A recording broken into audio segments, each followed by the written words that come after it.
me introduce myself. I'm St. Bonaventure of Bagnoregio, Italy, and I am so happy to have this opportunity to talk to you because I've been in heaven since 1274.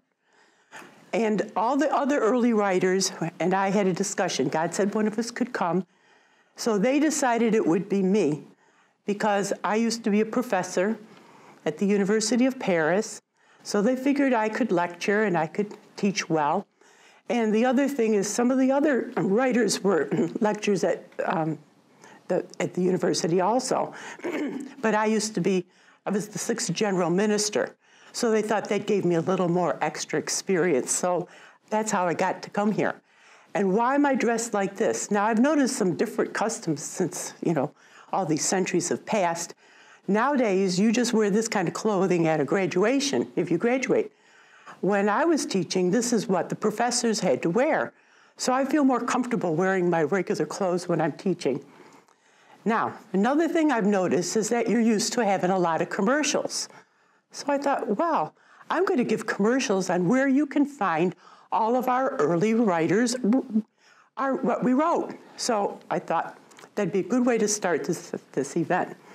So I'm also going to, at the end of this program, you're going to be able to get a little handout that gives the information about what you can find in the different sets of books. And also when I talk about the things that are the custodians, these little handouts will be available to you at the end of the program. So just in case you thought I was going to go too fast, you can find it. So the first thing I want to show you is this book. You might be familiar with it. It's called the Omnibus of Sources. And it's a collection of all of our writings. They're all in there, plus more. I mean, I can't do everything in this book today. But I want you to know that in the preface before each book, in this book, as well as in the other books that I'm going to talk about, there's an introduction to each book that gives a history of who is the author and when did they write it, and a lot of information about the book. So they're very good resources. And as I looked in the front of this book and went to what you have nowadays is a copyright page, I noticed this was bought about 20 years ago. It was the 6th printing. 22,000 books had already been written. That, I can't imagine this. The printing press didn't get invented into 1450, around there, 1450. And I was teaching back in the 1200s. We didn't have a printing press. So the way I had to teach was verbally. If I had a book, I could read from it. The students wouldn't have any books. And we all had to take notes with quill pens, dip them in the ink and write. Now just imagine this, and that's the only kind of thing we had. So do you know how lucky you are? So I'm going to just give you an idea. I also learned how to go on the website and looked up the prices of these books. Good gravy, this costs a lot of money. This is called the Omnibus, $164 for a brand new copy, and the used one is $69. So that's a lot of money. But that was in 1972 when that was compiled. What they did at that point is they took everything that was in English of our writings, and then whatever they thought should be in that book that wasn't translated, they translated it and put it together. Before that, you had books, but you had to go here to get this one, there to get that one. Each of our authors had writings, but they were in all different books. So this makes a nice collection. Even though it costs a lot, you got one book. Then in 1992, they decided all the friars wanted to work on getting another set of books where the books were translated straight from the Latin into English, not going through several years of translations. So they thought that might be a little better. So they called them the sources. It started in 1999, and they started with the life of Francis, called the Saint, because the first books were written to prove he was a saint. The second one is about him as a founder, gathered all the stories about as a founder. The third one's a prophet. I didn't bring in it, and I'll tell you why in a few minutes. And then they started one on Clare, all of her writings. So the friars who wrote this represented each of the major communities. One from the conventuals, one from the Capuchins, and one of the Third Order. And they lived across the country. Bill Short was over in California, in Berkeley. And on the opposite end of the world was Regis Armstrong. He was in Garrison, which is near Graymore, over on the Hudson River. Then in the middle of the country was Wayne Hellman in St. Louis. But thank God for the technology you got. They could translate and call each other, or they would take vacations together, and they would work at a retreat house or something during the day, and then in the evening they'd get together and say, is this how you think this should be translated? If they had any questions, they could work together. So they came up with all these books. But here's the best news of all. These 3 books can be gotten free on your website. The omnibus is not, but these are the newer translations anyway. And the Prophet, the 3rd book of that set, will be coming. They decided they better get Clare in there because of the women's lib if they didn't get Clare in there first. So then they'll do the Prophet later. So it's coming. They're all on the web. Now, one other great thing on the web, I still have one more commercial. On that same website, there's a whole list, which you have, of these little short 4-page papers on all different Franciscan topics. I took this one because it's on John Duns Scotus, the famous author of this time, Mary Beth Ingham. She's the one who put this little short papers. There's about 20-something of them on the web. And you can, lots of times you want to have an excuse to get together, and you want to have a little, instead of a book group, you don't have time to read books, you can just pick out of here and have a little discussion groups. And you can even do it on the phone, I hear now. You can have little conferences among your friends. So here's some topics you can use. I find it's a lot better when you do it in a group. It makes you do it. Otherwise, you say, oh, I'll read those someday, but it never gets done. So anyway, that's the end of my ads. So I hope that you know that all this stuff that I listed that costs so much, you can get for free on the website. So now we'll begin with a prayer. Direct, we beseech you, O Lord, all our actions by your holy inspiration, and carry them on by thy gracious assistance, so that every prayer and work of ours may always begin with you and by you be happily ended. Amen. So I'm going to start with Thomas of Celano.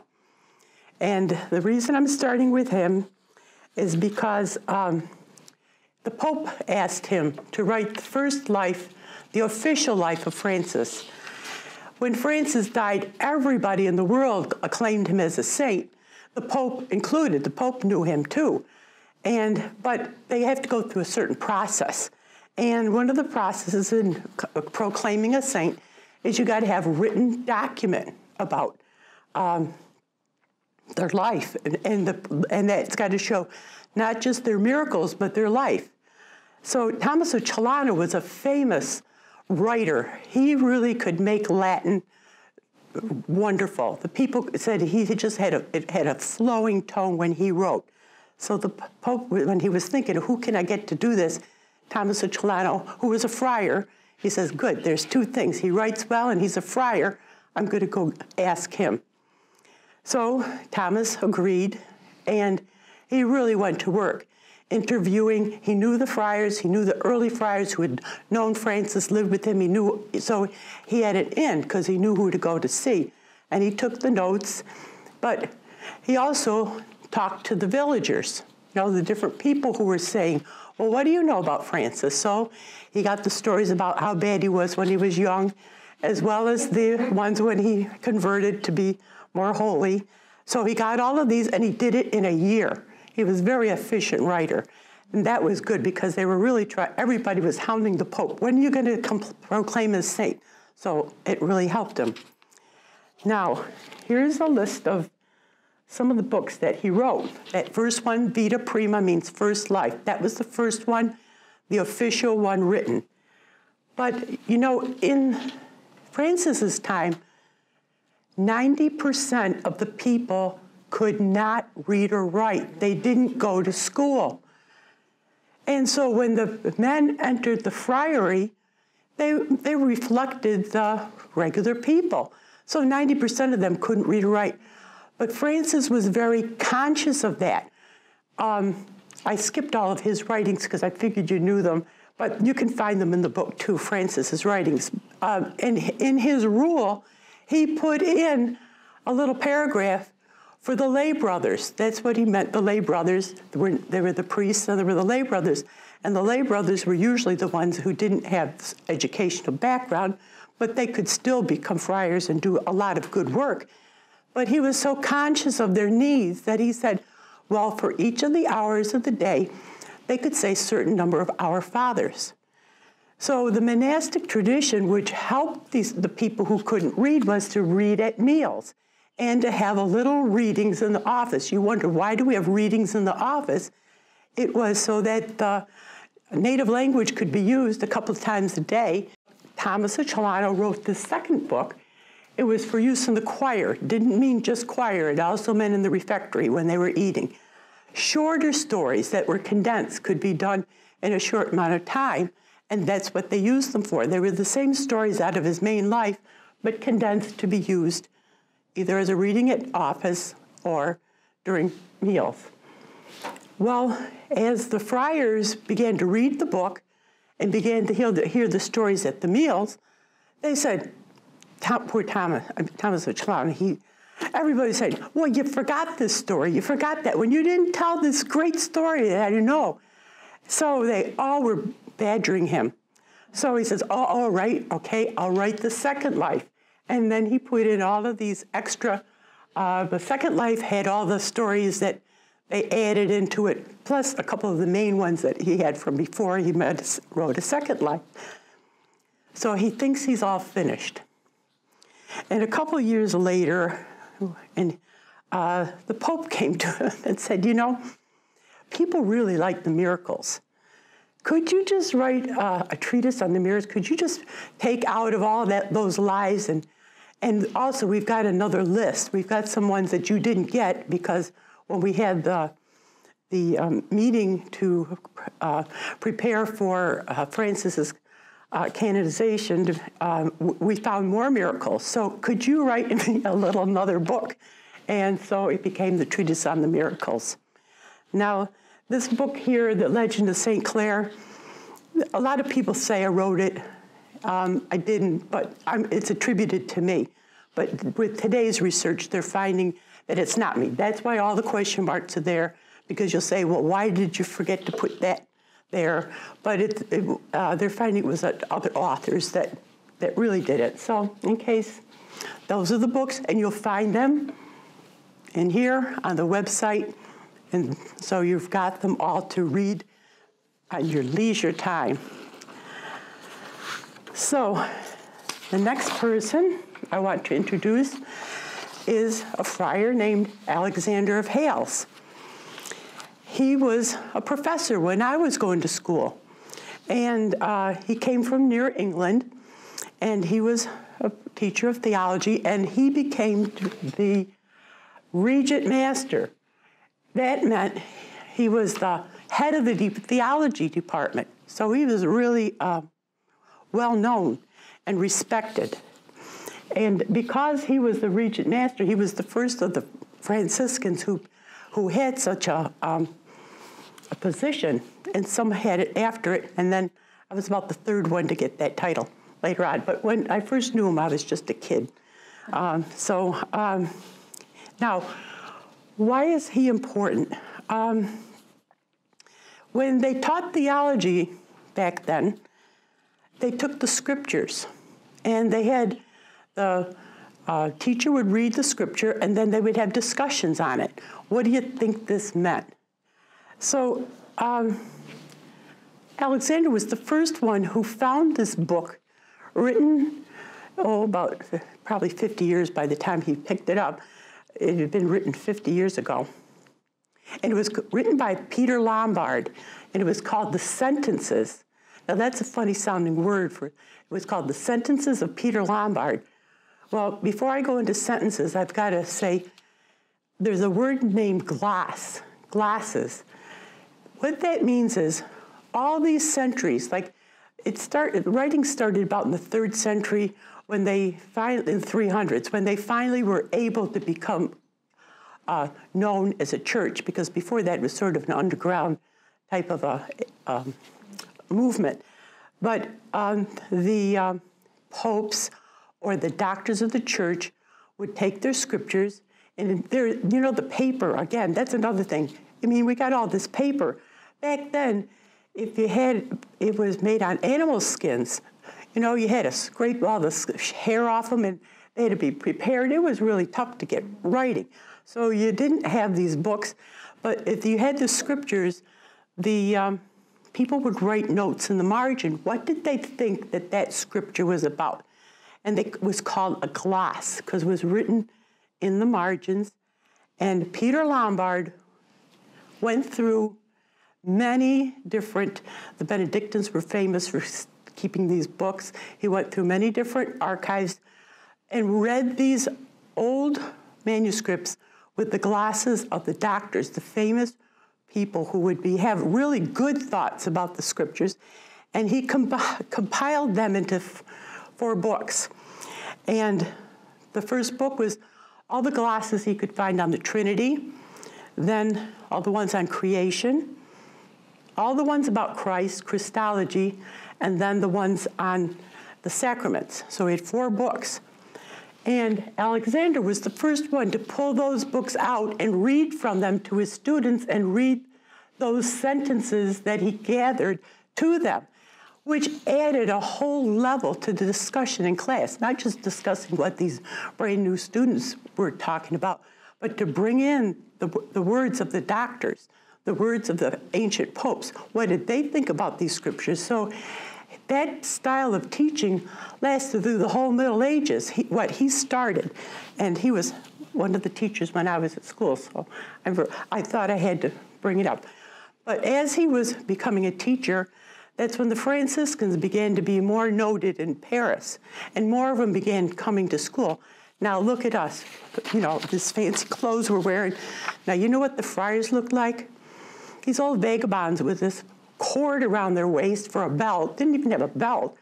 And then they'd either be barefoot or with sandals. They were like causing a big stir.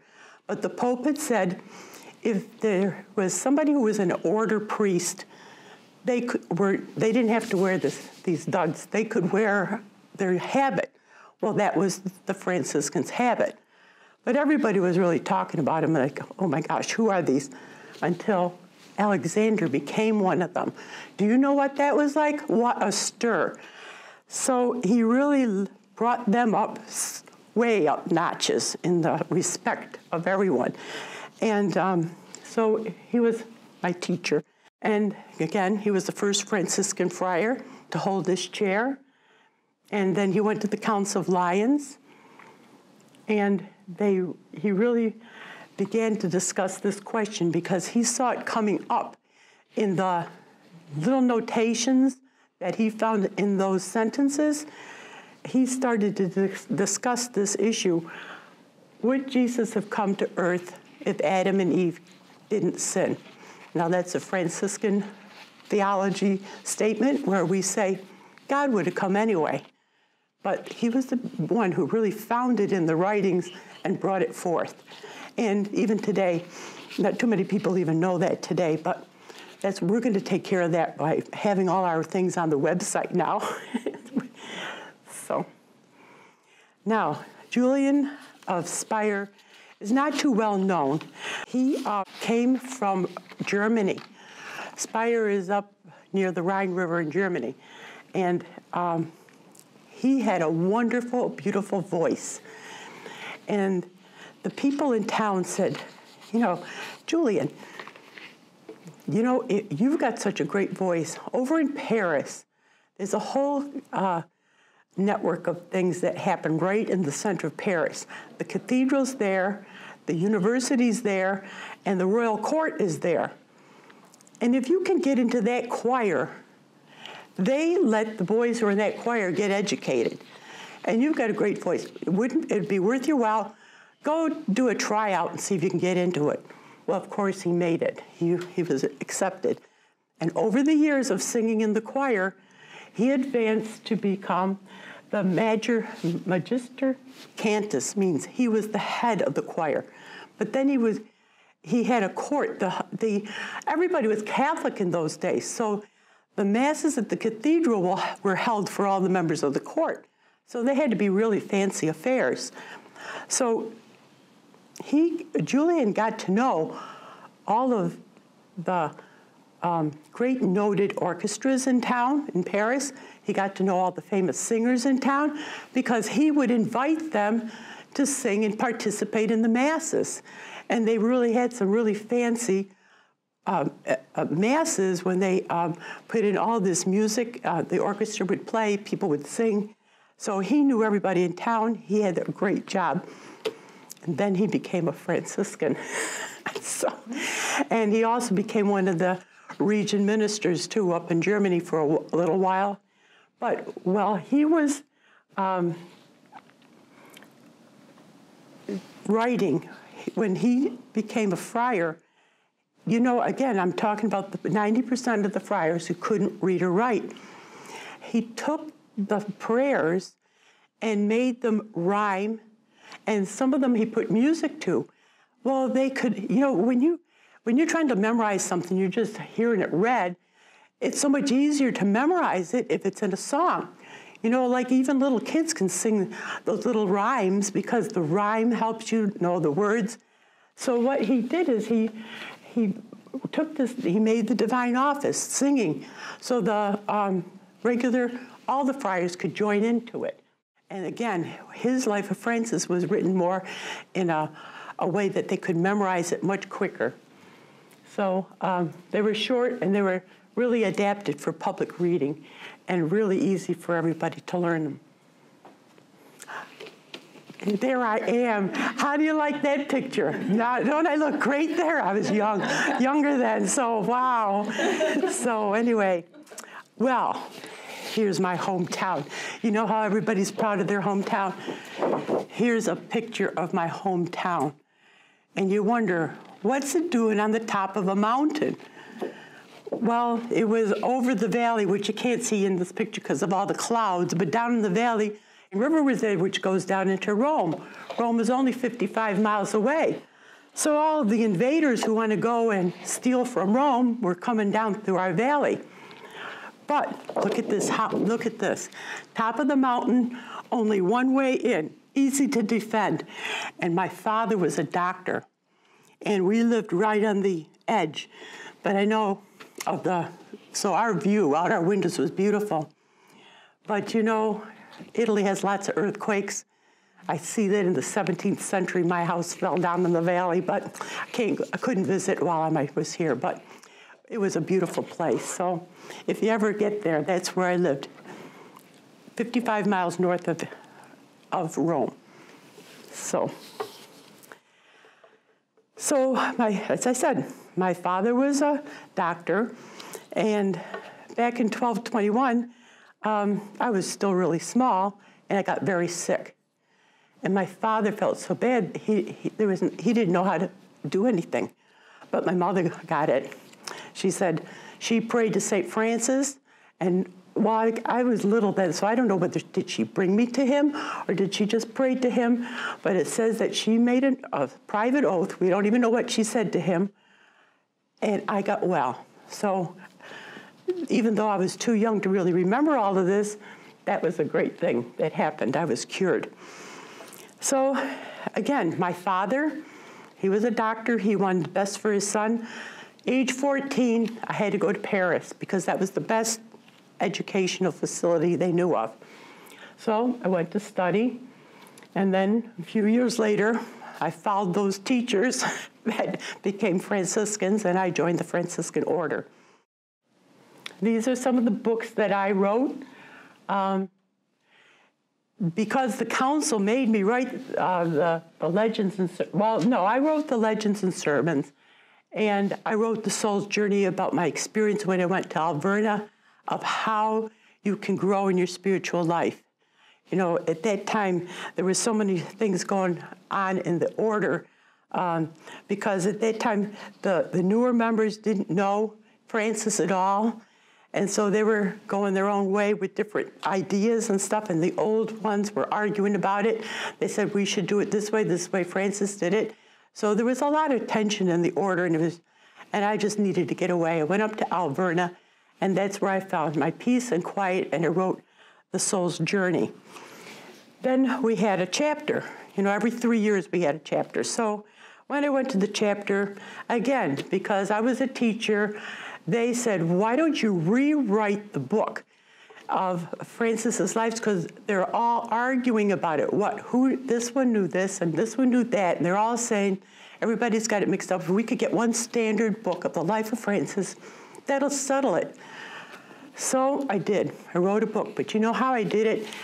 Because I get criticized because it's not a history book. I did not write it by history and the facts. And I wrote it by the virtues of Francis, trying to show the life of Francis so that the friars could imitate those virtues and know how to live like he did. So, but I didn't put every fact in there that we were arguing about this or that. That didn't matter. So therefore, I get criticized for the book, but I think it's a pretty good book. And then the next chapter, they decided, well, this is a good book. We're going to say this is the official book. We're going to get rid of all the other ones so we don't have any controversies going on. Well, thank God for those Cistercians, because back in their little scriptoriums, they kept the Franciscan decrees didn't affect them. So some of the books got preserved. So you've got them today. They're in your series over here. So I wrote the legend sermons. I wrote that major legend. Then I also wrote another book about the miracles. And then I wrote another minor legend that was just a smaller book, again, to try to get writings that you can just use in the different places where we need to just do the readings. And so I really wanted those friars to know that the grace of God can be effective in their life and that they should imitate him, not just know the history, but imitate Francis. So I presented this work to the friars in 1263. They really liked it. So by this point, we had about 34 different regions. So they went to the scriptorium and they started writing. They made 34 editions of this and passed them out so that each region had their own set. And then if they wanted to write some more from that, they could do it. So anyway, I want to go through those major topics, my thoughts on them. Creation's like a song. It's like a stained glass window. And it's the work of the divine artist. So it's like a song. All the things are integrated. It's a beautiful song. When you look at creation, it shows God's beautiful work. And every piece of creation, which I'm so happy to see in today's ecology, they're beginning to emphasize, they all independent on each other. The notes, you can't have your altos singing badly. It'll still destroy the whole song. So you got to get the whole thing coordinated. So that's what I'm trying to show. And the beauty that there is in all of the songs of creation, not just the songs that they're singing, but in the beauty of the whole world. It's all interrelated. And then I saw creation and people as part of creation as a stained glass window. God's light shines through us and we become beautiful. You know, if you go into a cathedral and it's night and the lights aren't on, all you see is dark windows. But when God's light shines through you, you become beautiful. When God shines through creation, it's a beautiful gift that we can see. And then if you look at all of these, even throughout the seasons, each season is beautiful, but then each one has its own special beauty. And what I can't imagine is like the trees in summer are so gorgeous, green. And then God says, well, the same tree, we can make it even more beautiful, and he changes the colors. Now, who'd think of that? I mean, that's pretty darn clever. So it's a divine artist thinking, how can I make this even better? So we're going to have a little break. You can think about, what did you hear? What did you learn? If you want to have some discussion time, this is the time to have it. And we'll be back in a few minutes. Thank you.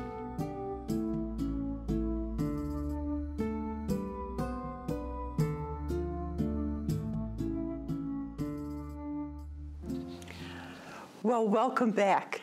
I hope you had a great discussion during your break. And in our discussion, I found out, I have to apologize, I made a mistake about my hometown. I made a mistake about the river. My hometown is above where the Tiber River goes into Rome. So I hope you didn't listen too well when I was speaking about that before, but anyway. But now we're going to go into Claire. We sort of left her out in the beginning, but we're going to bring up some of the women now. So Claire was a member of the noble, wealthy people in Assisi. She lived at the top of the city because that's where all the wealthy lived, and the poor people lived down toward the bottom. So now she did get some education, because often the girls in wealthy homes were educated because they were the ones who took care of the records. Like if the serfs brought in the crops to pay for their rent for the fields, it was the women who often did that notations, because where were the men? They were always away fighting somewhere, fighting to defend their property or going off to the Crusades or something. So to have a steady source of making sure the records got kept, the women often had to do it. So Claire did know how to read and write. So at the age of 18, she heard Francis speaking. Her home was up near the Church of Rufino, which was in the square at the top of the town. That was the church for the wealthy. And Francis did come up there to preach in the church and in the town square down there. So she heard him, and she was very interested. And so she asked him, she made arrangements to speak to him, and she really wanted to join his order. So we think they worked it out so that on Palm Sunday, we think the bishop was in on this too, because Francis was very careful about going according to church procedures, and he wanted to get some information. So we think, pretty sure he and the bishop were in on this, because during Palm Sunday, which was when all of the young girls really dressed up in their finest, and they'd walk up the aisle to get the palm from the bishop, she didn't want to have anything to do with that pomp and circumstance. She just stayed on her bench, and the bishop came down and handed her the palm. So some of us think that might have been the signal. Yeah, it's okay, we cleared it, you can go. And she and her aunt snuck out a door in the house that was never used. The only time they used these little doors was to take, if someone died, they had a special door that they would take the coffin out. So that was hardly ever used. So she and her aunt snuck out at night and went down to Francis and met him and the friars down at the Porziuncula, and he welcomed her into their community. And, you know, the usual things you do in that day was all the sisters had real short hair, so he cut off all her hair, but that was really a big sacrifice, because women's hair was their glory. They really were careful with their hair. So here she's got her hair all cut off, and he gave her some poor clothes to wear. And then he took her over to the Benedictine nuns, which lived up a couple miles up north of them. And he brought her there because they had secure walls around their monastery, and the Pope had also told, there was a decree everybody knew about this. These nuns were protected because everybody was Catholic in those days. And the Pope said, if you bother any of these nuns, steal from them or take anything from them, you're excommunicated. In those days, that was really taken seriously. So that's why Francis brought her up there, made arrangements for her to stay there, because he had no place yet for her to be.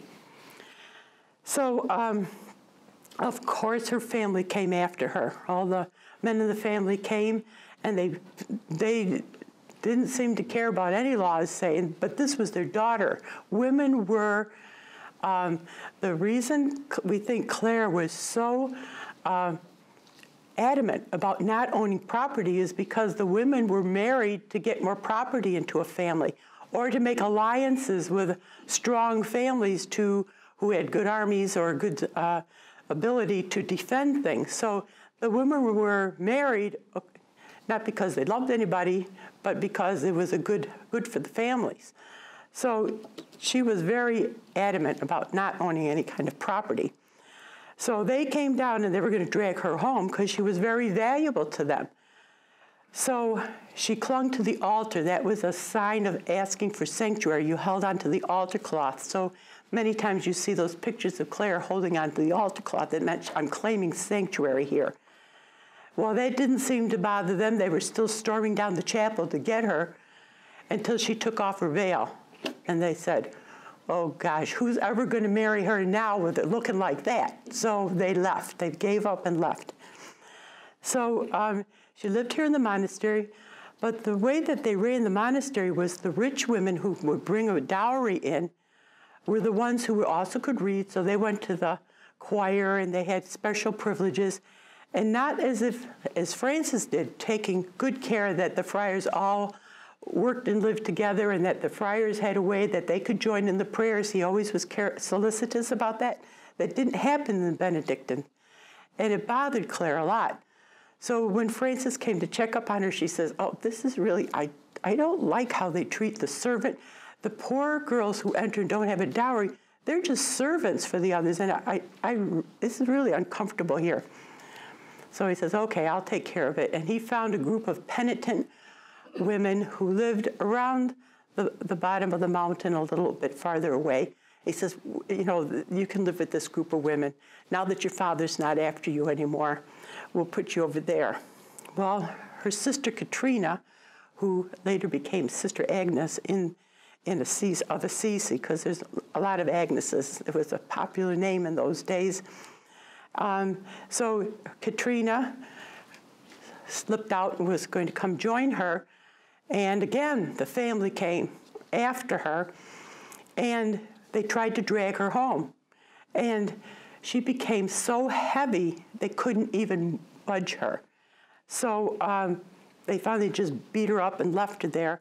So she joined Claire. And meanwhile, Francis is still trying to work on where they're going to live. So now this is a modern day picture of San Damiano. San Damiano is just a little ways down the hill from Assisi. Now, just to give an example, you know, when Francis was having trouble with his father, the punishment for disobeying your father, remember when he sold all that cloth that belonged to the father, because he was so used to the father let him do anything he wanted because he was mingling with the rich boys. And he thought that was a good alliance. So Francis was used to selling cloth, doing whatever he wanted with his father's money. But this time, he gave it to the poor church. He wanted to repair this church because it was all falling down.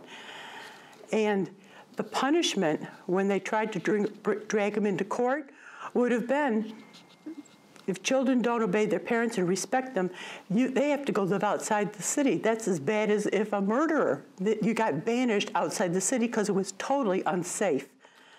So it was outside the city, and he's got 2 women now, and possibly more coming, and he had to make it secure. So you can look at this now. The main chapel of San Damiano is where the circular window is. Now, if you look carefully, you can see over to the right, the stones don't quite match. That's where it was added on. The original San Damiano was the darker part that centered right around the circle of the window. The porch was gone. Those buildings on the right and the left were not there. It was just that main little church that he had repaired, so he knew this building. And did you ever wonder why is that door there on the left above the window? because that's where he built a floor on the top of the church. The downstairs was the church, and he built the floor, and the floor started at the bottom of the door. It didn't block out the window, but it blocked out the top of the circular stone of the window, because when you go in Claire's, when you go on a tour there, you can see the top part of that brick. He built the floor up there, and the door was if they needed to come out.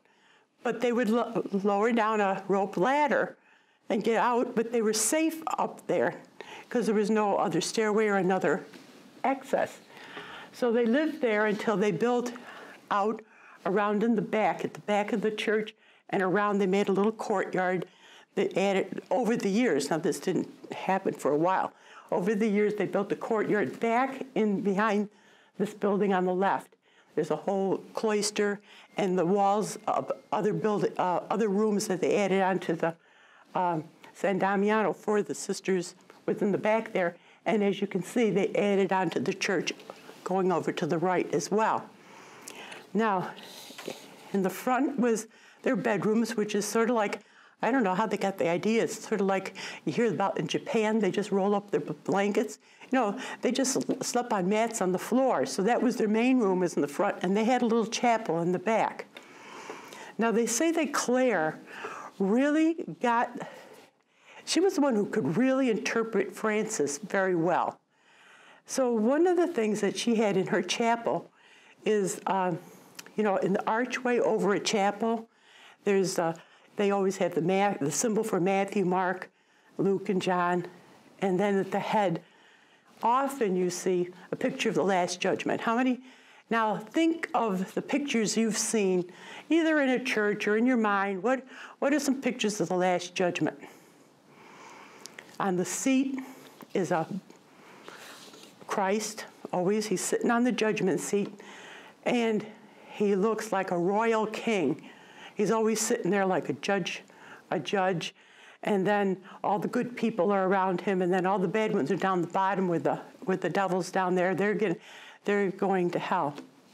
Now, if you've been to Assisi and you've been up here, a lot of people have been there and didn't notice it. I happen to have had the privilege of going with Father Andre Serino, and he pointed out, look at that judgment seat. It was just a simple chair at the top of the arch.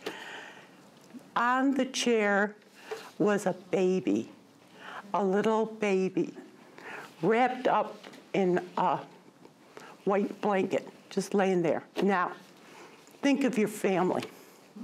Think of any holiday, and the family comes in, and somebody comes in with the baby. What happens? Everybody runs to see the baby. They want to help. They want to hold it. They want to feed it.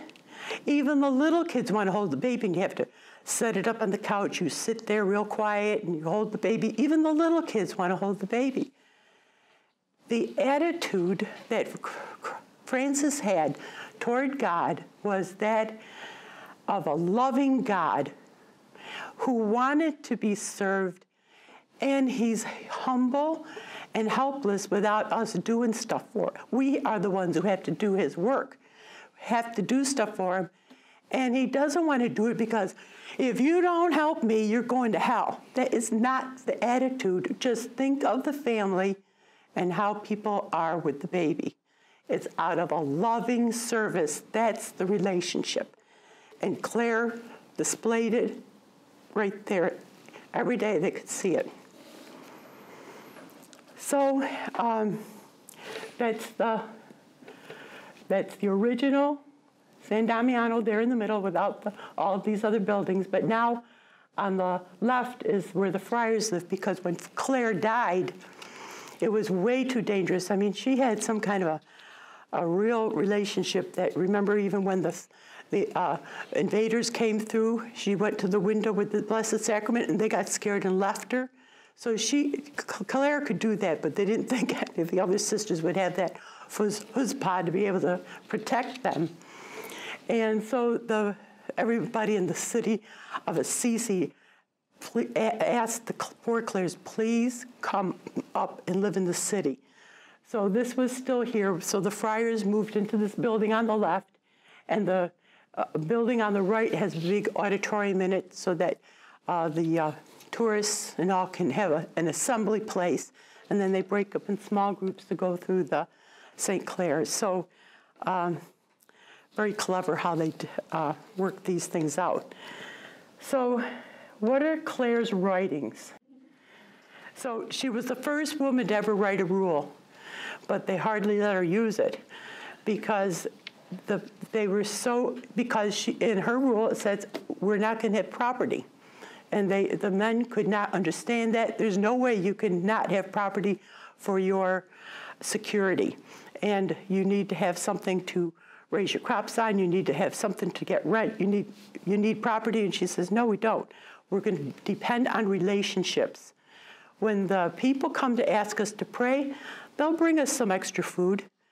When the friars who are given to us to beg for us when they go out, we have a relationship with the friars. This property is not as important as having relationships, and that's what I want in my rule. So she held out to the end. Pope finally relented, and but he says, just for your convent. So the others had to have some way of figuring out their finances differently, but it took a long time for her to fight for that. So she wrote the rule, and then she wrote 4 letters to Agnes of Prague. Over the years, she wrote these 4 letters. Now, why would she write to Agnes of Prague? Prague was in Germany. And there was no CBS Nightly News updates. But Agnes refused to marry the emperor because she wanted to follow Claire and start a monastery. That news spread through the whole Europe, not as fast as CBS, but Claire heard about it. And it might have been because the friars were always traveling back and forth. They had friars all over, and they were always traveling back and forth between the different centers where they lived. So, and they would always stop and see Claire at the end because most of them had turns to do the baking for her. So they all knew her very well, we think. So they would come and stop and see her, and they said, oh, did you hear this? So she heard it. And, well, she didn't have any cell phone, and she didn't have any email or Skype or anything like that. But again, they had the letters. They would write letters, and the friars would take the letters back and forth. So, you know, it took a little while, but her first letter to Agnes was very formal. I mean, Agnes was a princess. Her father was a king. The emperor wanted to marry her because of the alliance. It was a huge alliance because he was the king of several countries. And so this would make a nice, good, tight marriage here that would be very profitable to the emperor. And she refused to marry him, saying, I'm going to become a nun. Right now, we're in the process of building the building, and she also took her dowry and was building a hospital for the poor in Prague. She says, and when that's done, then I'm going to start a monastery. I already got some of my friends and some of the women in town, they want to come with me. So I'm sorry, sir, but you know, God's a higher king than you, so you can't really feel bad. You can't punish my father for this, you know. Don't you think God's got a little say in this? It's, you know, it's not that I'm rejecting you. I'm accepting something better. So, well, what could he say? So it didn't cause any trouble. So, so that first letter to Agnes was like very formal because she knew this was the possible. She was a princess, and she could have been the empress. So she wrote a very formal letter. And she just said how delighted she was that somebody could want poverty when she had so much stuff before that, and that she would want to follow Jesus and be dedicated just to him. She just wrote this beautiful letter explaining that to her. So then she still wrote, if Agnes wrote back to her, nobody kept them. But we do have the letters that that Claire wrote up to Agnes. So in the second one, she asked her to gaze on Christ. These are like steps in meditation. Gaze on Christ, and then consider the mystery of Christ, and to contemplate Christ so that you can imitate Christ. So her whole letter was an instruction and a deep way of praying. And then in her third letter, she sees Claire as a co-worker. She says, you're a co-worker with me in encouraging the Franciscan life. And so she praises Agnes for that. And then the fourth letter is just a very letter that was full of peace. And it was just before Claire died that she wrote that last letter up to Agnes. Now, Angel of Foligno's writings are not in these books. They're in this other set of books. Now, there's 129 of these books. So they're a wide variety of books of all different spiritualities. So, but Angela is sort of important. So I thought we'd put her in, even though we can't get any free books for you for this one. So and I also wanted to pick Angela because she was a Third Order member. And I know many of the people here are Third Order members, and that you know that you have a voice in the writings too. One person is Angela. So she was, again, a wealthy woman from the town of Foligno. Well, where in the world is Foligno? Now, you sort of have an idea where Assisi is. It's in the center of Italy. And it was on the slopes of Mount Subiasso. And down at the other end, south of Assisi, down at the other end of the mountain, is where you find Foligno. So she was a wealthy woman. She came from a wealthy family. She married a wealthy person. She had some sons and lived a wonderful life. She just enjoyed being rich and going out on town, visiting with her friends, until something happened when she was in her 30s or 40s. It just began to be empty for her. She couldn't deal with all of this rich stuff, and she began to really question it. And she had some kind of a mystical happening that she changed. But she still lived at home and everything. And then after about 3 years, her mother died. Within the same year, her husband died. Her children died. So she was really having a hard time. She decided she was going to go up to visit the big basilica that they had raised in Assisi after his death, a huge church. And she said, well, lots of people go up there to learn about Francis because the paintings and the beautiful art up there. I think I'm going to go up there. So she got up the 15 miles up to Assisi, and when she walked in, 2 stained glass windows struck her when she saw them. On the right, you can see it's a stained glass window of Mary holding the child Jesus. Now, Angela was a mother. She knew what that meant as you hold your child, the love you have for that child and care and your dreams, your wishes, great wishes for that child. She got that picture really well. And when she looked to the side of it, she says, oh my gosh, what's that? She says, oh, it's Jesus holding Francis. And she really went into such a mystical experience. They didn't know what happened to her. She just stood there staring at these windows, like totally out of it. They couldn't get her to respond because she was just imagining how awesome this is that Jesus holds us with all that love and all that wishes for good that a mother would hold the child. That's how Jesus holds us. So after that, she thought, well, I better get somebody that I could talk these things over with, because I'm really beginning to have these like visions or these things that I start thinking about God. And so she got a confessor, and his name was Friar Amando.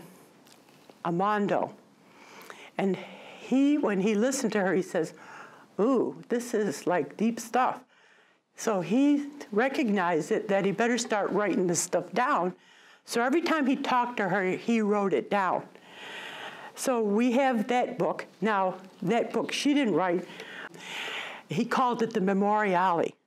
And when she got older, and he says, look, you're getting beyond me right now. I think you should write what you're experiencing and what instructions you would have for anybody else who wants to have this kind of spiritual life. So that book was called The Book of Visions and Instructions. So in the beginning slide, I'm going to go back to it, they used to call her the mistress of theologians, because theologians into the future centuries would read her deep spiritual insight about really deep experiences. And so they called her their model for what to look for. So this is an example. Now, before you read this, I just want to say, you've had these experiences when you've come back from, well, just think of a great vacation. You had a great time. Everything was so wonderful. And you come back home and you're trying to talk to your friend. You can't get the words, right? You tell them, and they sit there and say, yeah, yeah, yeah. You can't communicate it. So this was her way of explaining what these experiences were like. She says, no matter how far your understanding of the soul is able to stretch itself, it's nothing in comparison to what it experiences when it's lifted beyond itself into God. She says, the soul understands, it finds delight and rests in this great goodness, but you can't bring it back and talk about it. She says it's beyond words. So, because it's completely beyond our intelligence. So she said, just in this state, you're just in this great, wonderful experience of how wonderful God is. And it's just impossible to say. So just imagine when you die and you're in heaven, this is just great, But I really can't explain it too well. So just so you'd have an idea of what that might be like. Now, John Duns Scotus. He came from up in Scotland, but the Irish try to claim him too, because he's from that whole region, England, Scotland, and Ireland. The second name after somebody is usually where they're from. But anyway, when he finished his novitiate in Scotland, they thought this guy could go further in his studies. So they sent him down to Oxford, and he studied down at Oxford, and then he taught in Oxford and in Cambridge. And then they said, gee, he should go to Paris and get his doctorate. So they sent him up to Paris, and he was there studying, and it was right around the time of King Philip, and King Philip was having a big argument with the Pope, and it had to do with the taxation of church property. The king thought he could tax the property, and the Pope was saying, no, the property we've got is used by the people. It's just like a government type of a thing. We don't hold it. It passes on, and it's always for the people. They were having a big argument. Well, King went to the school, and anybody who was in the university, which, like I said, in Paris, the cathedral, the royal court, and the university were all right in that same area. So the king went over, had his people sent them over, and said, everybody who teaches or goes to this university has to take an oath of allegiance to me, meaning you will back up what I say. Scotus would have nothing to do with it. He says, sorry, I'm out of here. I can teach elsewhere. And he went back over to Oxford. And so, but many years later, he did come back and teach again at the university. And so he has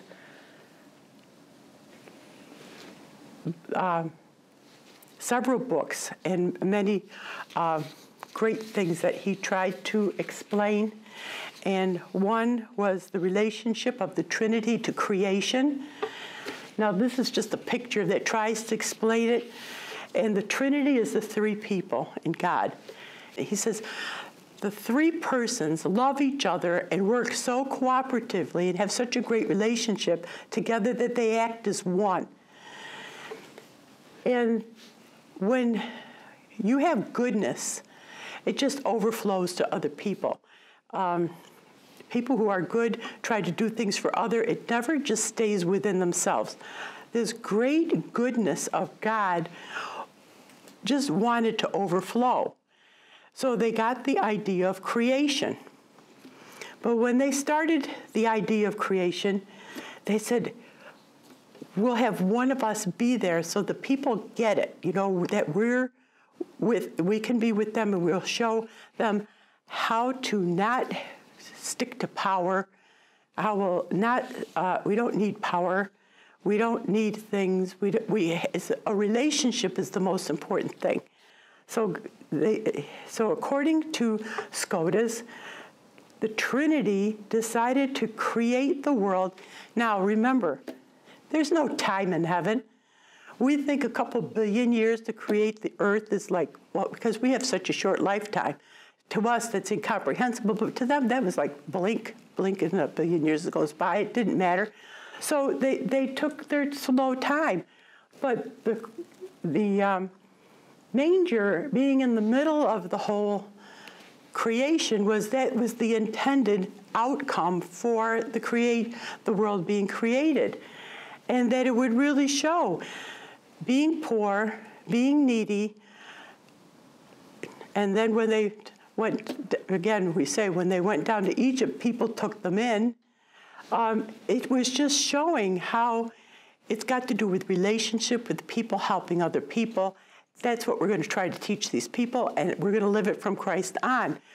Again, throughout all of Christ's time, any power he had was used to feed people, cure people. It was never for accumulation of anything. So that's one of the main theories that John Duns Scotus really brought out. Problem. His writing, the way he writes it, we need like 3 interpreters down to get to the crux of what he's trying to say. So, I mean, we have one of the sisters, not our sister, but one of the other sisters wrote Scotus for Dunces. And even that book is very difficult. You have to read it 10 times. So we need some of these good Franciscan teachers who have come and say, this is what they're talking about. I can see a picture and I can understand what they're saying. So another big word that Duns Scotus used was univocity of being. He said God was, being is the concept. God shared his being. We exist. God exists. He shared existence with all of us and with all of creation. And because we share existence, we share this similarity in terms of with one voice, we all can praise God just by our existence. The earth can do it, the flowers, the hills, everything proclaims God because of their beauty of their existence. People can do it. When they follow Jesus and have those great relationships of helping each other and stuff, people, just because they're naturally beauty, people can share this existence with God. Animals share existence with God. So that's another unifying factor all through creation. This big word, hectatas, is a Latin word. All it means is the real extreme uniqueness. Unique. Just look at a tree. Well, maybe it's a pine tree. There's thousands of pine trees, but they're all different. Each one is unique and different. It might have a couple branches going a different way, or it has its own uniqueness. The same thing with all the animals. You know, when you have pets, you can tell. you have one dog, but you can have several dogs. A dog is not a dog. Every dog is unique. Every pet is unique. Everything in the world is unique. It has a special intrinsic goodness, everything. And everything has its own dignity, and we need to respect it. And it has a hidden beauty that just God can see because God created them, but they all have this great uniqueness. Hekchetas, in case you ever hear it again, that's what it means. Everything is unique. So his main writings are his commentary on the sentences of Peter Lombard. So he took those 4 books and he wrote his own commentary. But in his commentary, it's not his unique thought. But it was a unique way of writing the commentary. He didn't write his thoughts on what the thoughts were. He took them and made them juxtaposition. He says, oh, if you listen to these doctors, this is what they're saying. He consolidated, this is what they're saying. But then on the other side of his commentary, he wrote, but these guys say all of this other stuff. So he had a really unique way of writing his commentary on the sentences. So his book is noted for its uniqueness because it was published because it really, really expanded the scriptures because you had all those different ideas showing the different sides. But then when he wrote his lectures, that was the collection of his lectures. That's where it really showed, those ideas that we just went through, the hekchetas, and the idea that Jesus was going to come, whether we sinned or didn't sin. It wasn't what the whole thing was about. In his lectures, he explained those things. So those are more his own thought in his collections. And then he was the one who wrote the whole treatise on the Immaculate Conception. And when they declared that dogma in 1854, that's where they took the writings from. They used his writings to promulgate that feast. So that's the main thing. And what we call this theology today that has come through all of these writers writing, we call it the Franciscan intellectual tradition. And it hasn't been known too well because, again, we're just beginning to put this stuff into English, getting it out where people can read it. And it really started after the Vatican II. But this thing called the Commission on the Franciscan Intellectual Tradition, that really started lately, more recently, with the friars. Again, remember, they were the ones who started that website. All these little summaries are there, plus the books are there. This is the ending commercial. So just remember, that's the website. It's easy, franciscantraditions.org. You go on there and you can find all these things. And those 3 books are on there. Custodians of the tradition are these things. When you look on the website, you look under custodians to find these short little summaries, or you can find under the books, the sources, you can find the books. So we're up to our closing prayer. So thank you for your attention. I hope this was worth your time. And please have wonderful discussions to follow. But now we'll close with the prayer. Let us refer all good to the Lord, God Almighty and Most High. Acknowledge that every good is His. Thank Him from whom all this good comes. May He, the Almighty and Most High, the only true God, be given, and receive all honor and respect, all praise and blessing, all thanks and glory, to whom all good belongs. He who alone is good. Amen. And thank you very much.